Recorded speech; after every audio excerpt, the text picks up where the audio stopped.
Hi guys, ಎಲ್ಲರಿಗೂ ನಮಸ್ಕಾರ. ಇವತ್ತು ಬೇಳೆ ತರಕಾರಿ ಹಾಕಿ ಯಾವ ರೀತಿ ಬಸ್ಸಾಂಬಾರು ಮಾಡೋದು ಅಂತ ನೋಡೋಣ. ಆಲ್ಮೋಸ್ಟ್ ಎಲ್ಲರ ಮನೇಲೂ ತರಕಾರಿ ಬೇಳೆ ಹಾಕಿ ಹುಳಿ ಸಾಂಬಾರು ಮಾಡ್ಕೊತಾರೆ. ಹುಳಿ ಸಾಂಬಾರು ತಿಂದು ಬೇಜಾರಾಗಿದ್ದರೆ ಈ ಥರನೂ ಒಂದ್ಸರಿ ಟ್ರೈ ಮಾಡಿ ನೋಡಿ, ತುಂಬ ಚೆನ್ನಾಗಿರುತ್ತೆ ಬೇಳೆ ತರಕಾರಿ ಬಸ್ಸಾಂಬಾರು. ಬನ್ನಿ ಇದು ಯಾವ ರೀತಿ ಮಾಡೋದು ಅಂತ ನೋಡ್ಕೊಂಡು ಬರೋಣ. ಅದಕ್ಕೆ ಏನೇನು ಬೇಕು ಅಂತ ನೋಡೋಣ.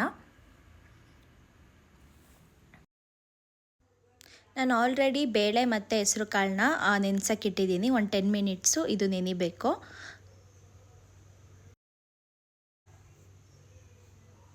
ನೆಕ್ಸ್ಟು ಇಲ್ಲಿ ನಾನು 3 ಟೊಮೊಟೊ ತೊಗೊಂಡಿದ್ದೀನಿ. ಆನಂತರ ಒಂದು ಗೆಡ್ಡೆ ಬೆಳ್ಳುಳ್ಳಿ ತೊಗೊಂಡಿದ್ದೀನಿ, ಸ್ವಲ್ಪ ಜೀರಿಗೆ, ನೆಕ್ಸ್ಟು ಒಣಮೆಣ್ಸಿನ್ಕಾಯಿ, 2 ಈರುಳ್ಳಿ ತೊಗೊಂಡಿದ್ದೀನಿ. ನೆಕ್ಸ್ಟು ವೆಜಿಟೇಬಲಲ್ಲಿ ಹುಳ್ಳಿಕಾಯಿ, ಕ್ಯಾರೆಟು, ಆಲೂಗೆಡ್ಡೆ, ನವಿಲುಕೋಸು, 2 ಬದನೆಕಾಯಿ ತೊಗೊಂಡಿದ್ದೀನಿ. ಬದನೆಕಾಯಿ ಕಟ್ ಮಾಡಿಟ್ಕೊಳ್ಳಿ.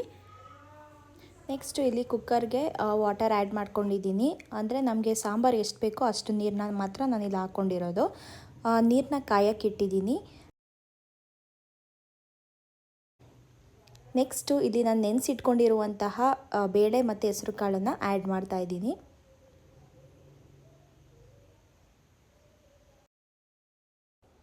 ಸೊ ನನಗಿಲ್ಲಿ ನೀರು ಇಷ್ಟೇ ಸಾಕು. ಏನಕ್ಕೆ ಅಂದರೆ ನಮ್ಮ ಮನೇಲಿ 6 ಮೆಂಬರ್ಸ್ ಇದ್ದಾರೆ. ನನಗೆ ಒನ್ ಟೈಮ್ಗೆ ಇಷ್ಟು ಸಾಂಬಾರು ಸಾಕು ಅನಿಸುತ್ತೆ. ಸೊ ಅದಕ್ಕೋಸ್ಕರ ನಾನು ಇಷ್ಟೇ ನೀರನ್ನ ಇಲ್ಲಿ ಆ್ಯಡ್ ಮಾಡಿರೋದು.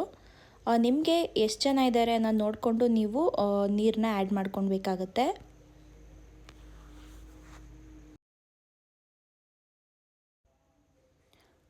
ನೋಡಿ, ಇಷ್ಟು ಬೆಂದಮೇಲೆ ಈ ಥರ ಒಂದು ಉಕ್ ಬರಬೇಕು. ಒಂದು 20% ಇದು ಆಲ್ಮೋಸ್ಟ್ ಬೆಂದಿದೆ. ಸೊ ಇದಕ್ಕೆ ನಾನು ಇವಾಗ ಒಂದು ಉಕ್ ಬರೋವರೆಗೂ ವೆಯ್ಟ್ ಮಾಡಿದ್ದೀನಿ. ಸೊ ಅದಕ್ಕೋಸ್ಕರ ಈ ಥರ ಉಕ್ ಬಂದಿರೋದು. ಇದಕ್ಕೆ ನಾನು ಸ್ವಲ್ಪ ಸಾಲ್ಟ್ನ ಆ್ಯಡ್ ಮಾಡ್ಕೊತಾ ಇದ್ದೀನಿ. ಏನಕ್ಕೆ ಅಂದರೆ ಇದು ಬೇಳೆ ಮತ್ತು ಕಾಳಿಗೆಲ್ಲ ಉಪ್ಪಿಡಿಲಿ ಅನ್ನೋ ರೀಸನ್ಗೋಸ್ಕರ. ಮತ್ತು ಇದು ತರಕಾರಿಗೂ ಸೇರಿಸಿ ನಾನು ಸಾಲ್ಟ್ನ ಆ್ಯಡ್ ಮಾಡ್ಕೊತಾ ಇರೋದು.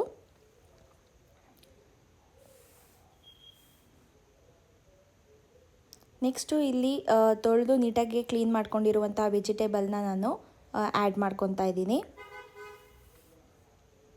ನೋಡಿ, ಈ ಥರ ಕುದೀತಾ ಇರುತ್ತೆ. ಕುದಿಬೇಕಾದ್ರೆ ವೆಜಿಟೇಬಲ್ ಎಲ್ಲನೂ ಆ್ಯಡ್ ಮಾಡ್ಕೊಳ್ಬೇಕು. ಹೆಸರು ಕಾಳು, ಬೇಳೆ, ತರಕಾರಿ ಎಲ್ಲ ನೀಟಾಗಿ ಬೇಯಲಿ ಅನ್ನೋ ರೀಸನ್ಗೋಸ್ಕರ ನಾನು ಆಲ್ರೆಡಿ ಉಪ್ಪಿಡಿಲಿ ಅಂತ ಸಾಲ್ಟ್ ಹಾಕಿದ್ದೀನಿ.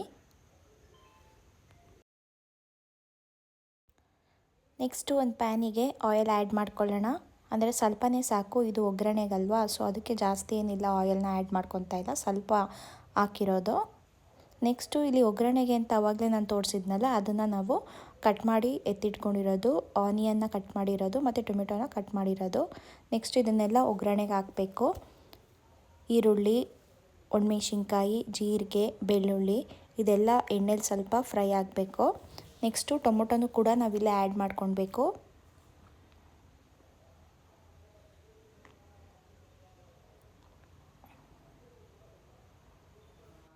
ಇದೇನು ಜಾಸ್ತಿ ಫ್ರೈ ಆಗಬೇಕು ಅಂತ ಏನಿಲ್ಲ, ಒಂದು 50% ಸಾಫ್ಟಾಗಾದರೆ ಸಾಕು. ಟೊಮೆಟೊ ಮತ್ತು ಈರುಳ್ಳಿ ಎಲ್ಲ ಸಾಫ್ಟಾಗಾದರೆ ಸಾಕು. ಅಲ್ಲಿವರೆಗೂ ಸ್ವಲ್ಪ ಎಣ್ಣೆಯಲ್ಲಿ ನೀಟಾಗಿ ಎಲ್ಲ ಕಡೆನೂ ಫ್ರೈ ಮಾಡ್ಕೊಳ್ಳೋಣ.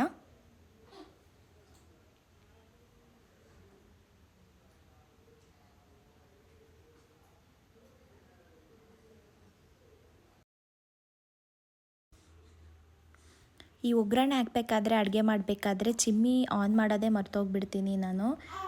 ಚಿಮ್ಮಿ ಆನ್ ಮಾಡೋದ್ರಿಂದ ಕಿಚನಲ್ಲಿ ಯಾವುದೇ ರೀತಿ ಹೊಗೆ ತುಂಬಿಕೊಳ್ಳೋದಿಲ್ಲ. ಕಿಚನು ಕೂಡ ಸ್ವಲ್ಪ ನೀಟಾಗಿರುತ್ತೆ ಅಂತಲೇ ಹೇಳ್ಬೋದು.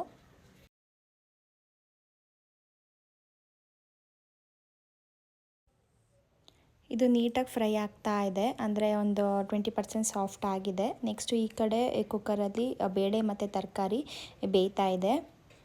ಅದಕ್ಕಿಂತ ಮುಂಚೆ ಇಲ್ಲಿ ಒಗ್ಗರಣೆ ಹಾಕಿರುವಂತಹ ಪದಾರ್ಥಗಳನ್ನು ನಾವು ಎಲ್ಲ ನೀಟಾಗೆ ಒಂದು ಮಿಕ್ಸಿ ಜಾರಿಗೆ ತಗೊಂಡು ಎತ್ತಿಟ್ಕೊಳ್ಳೋಣ ರುಬ್ಬಕ್ಕೆ.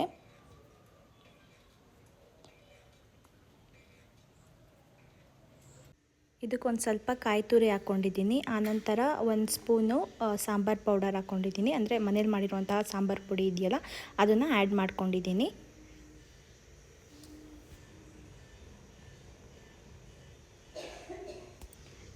ನೆಕ್ಸ್ಟು ಇಲ್ಲಿ ಬೆಂದಿರುವಂತಹ ಕಾಳು, ಅಂದರೆ ಬೇಳೆಕಾಳು ಮತ್ತು ಹೆಸರು ಕಾಳನ್ನು ನಾನು ಇಲ್ಲಿ ಆ್ಯಡ್ ಮಾಡ್ಕೊತಾ ಇದ್ದೀನಿ ರುಬ್ಬಕ್ಕೆ. ನಾನು ಬೇರೆ ವಾಟರ್ನ ಆ್ಯಡ್ ಮಾಡ್ಕೊತಾ ಇಲ್ಲ, ಇಲ್ಲೇ ಬೇಯ್ತಿರುವಂತಹ ನೀರನ್ನ ತೆಗೆದು ನಾನು ಇದಕ್ಕೆ ಹಾಕ್ಕೊತಾ ಇದ್ದೀನಿ.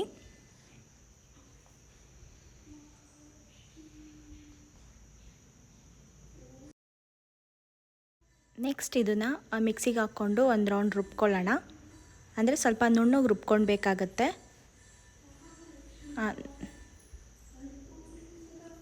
ಒಂದು ಮಿಕ್ಸಿ ರುಬ್ಕೊಳ್ತಾ ಇದ್ದೀವಿ. ಇದು ರುಬ್ಬಾದಮೇಲೆ ಖಾರ ಈ ರೀತಿ ರೆಡಿಯಾಗಿದೆ.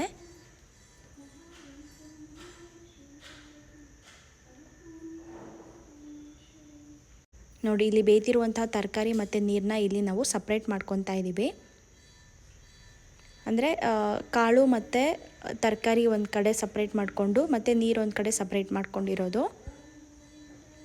ನೆಕ್ಸ್ಟು ಅದೇ ಕುಕ್ಕರ್ಗೆ ಸ್ವಲ್ಪ ಆಯಲ್ ಹಾಕಿ ಸಾಸಿವೆ ಕರ್ಬೇವಿನ ಸೊಪ್ಪು ಹಾಕ್ತಾಯಿದ್ದೀನಿ. ನಾನಿಲ್ಲಿ ಬೇರೆ ಪ್ಯಾನ್ ಯಾವುದು ಯೂಸ್ ಮಾಡ್ತಾಯಿಲ್ಲ. ಸೊ ಅದೇ ಬೆಂದಿರೋ ಇವಾಗ ಬೇಯಿಸಿದ್ನಲ್ಲ ತರಕಾರಿ ಮತ್ತು ಕಾಳನ್ನ, ಅದೇ ಕುಕ್ಕರ್ಗೆ ನಾನು ಸಾಸಿವೆ ಕರ್ಬೇವಿನ ಸೊಪ್ಪು ಮತ್ತು ಸ್ವಲ್ಪ ಆಯಿಲ್ ಹಾಕ್ಕೊಂಡು ಫ್ರೈ ಮಾಡ್ಕೊತಾ ಇದ್ದೀನಿ. ನೆಕ್ಸ್ಟು ರುಬ್ಬಿಟ್ಕೊಂಡಿರುವಂತಹ ಮಸಾಲೆನ ನಾನು ಇಲ್ಲಿ ಆ್ಯಡ್ ಮಾಡ್ಕೊತಾ ಇದ್ದೀನಿ. ಇದು ಎಣ್ಣೆಲಿ ಸ್ವಲ್ಪ ನೀಟಾಗಿ ಫ್ರೈ ಆಗುತ್ತೆ.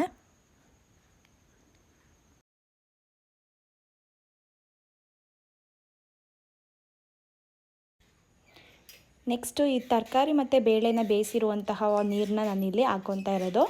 ಅಂದರೆ ನಿಮಗೇನಾದರೂ ಇನ್ನೂ ಜಾಸ್ತಿ ವಾಟರ್ ಬೇಕು ಅಂತ ಅಂದರೆ ನೀವು ಆ್ಯಡ್ ಮಾಡ್ಕೊಳ್ಬೋದು. ನನಗೆ ಇಷ್ಟೇ ಸಾಕು. ಏನಕ್ಕೆ ಅಂದರೆ ನಾನು ಒನ್ ಟೈಮ್ಗೆ ಆಗೋ ಥರ ಸಾಂಬಾರು ಮಾಡ್ಕೊತಿರೋದು. ಸೊ ನಾನು ಇಷ್ಟೇ ಹಾಕ್ಕೊತಾ ಇದ್ದೀನಿ. ಎಕ್ಸ್ಟ್ರಾ ವಾಟರ್ನ ನಾನಿಲ್ಲ ಆ್ಯಡ್ ಮಾಡ್ತಾಯಿಲ್ಲ.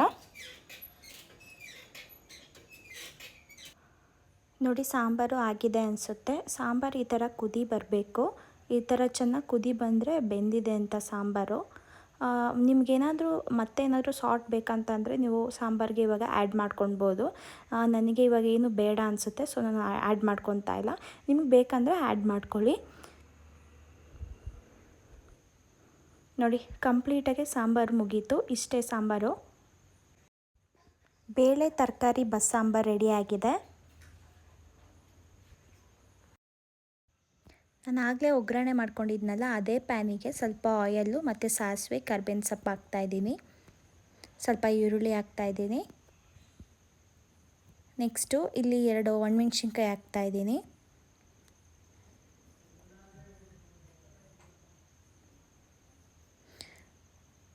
ಸ್ವಲ್ಪ ಸ್ಟವ್ನ ಲೋ ಫ್ಲೇಮಲ್ಲಿ ಇಟ್ಕೊಂಡು ಒಗ್ಗರಣೆ ಮಾಡ್ಕೊಳ್ಳಿ. ಏನಕ್ಕೆ ಅಂದರೆ ಆನಿಯನ್ ಎಲ್ಲ ನೀಟಾಗಿ ಫ್ರೈ ಆಗುತ್ತೆ.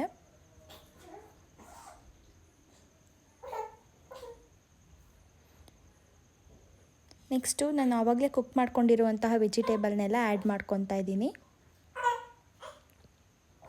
ನೀಟಾಗೆ ಎಲ್ಲ ಕಡೆನೂ ಇದನ್ನು ಫ್ರೈ ಮಾಡ್ಕೊಳ್ಬೇಕು ವೆಜಿಟೇಬಲ್ನ. ಈ ಥರ ತರಕಾರಿ ತಿನ್ನೋದ್ರಿಂದ ಆರೋಗ್ಯಕ್ಕೂ ತುಂಬ ಒಳ್ಳೆಯದು. ನೋಡಿದ್ರಲ್ಲ ಇವಾಗ ತರಕಾರಿ ಬಸ್ಸಾಂಬಾರು ಹೇಗೆ ರೆಡಿಯಾಗಿದೆ ಅಂತ ಹೇಳಿ. ನೀವು ಕೂಡ ಇದೇ ರೀತಿ ಮನೆಯಲ್ಲಿ ಒಂದ್ಸರಿ ಟ್ರೈ ಮಾಡಿ ನೋಡಿ, ತುಂಬ ಚೆನ್ನಾಗಿ ಬರುತ್ತೆ. ನನ್ನ ಚಾನಲ್ಗೆ ಸಪೋರ್ಟ್ ಮಾಡಿ ಮತ್ತು ಸಬ್ಸ್ಕ್ರೈಬ್ ಆಗಿ ನಿಮ್ಮ ಫ್ಯಾಮಿಲಿ ಫ್ರೆಂಡ್ಸ್ಗೆ ಶೇರ್ ಮಾಡಿ ಅಂತ ಹೇಳೋಕ್ಕೆ ಇಷ್ಟಪಡ್ತೀನಿ. Thank you for watching all.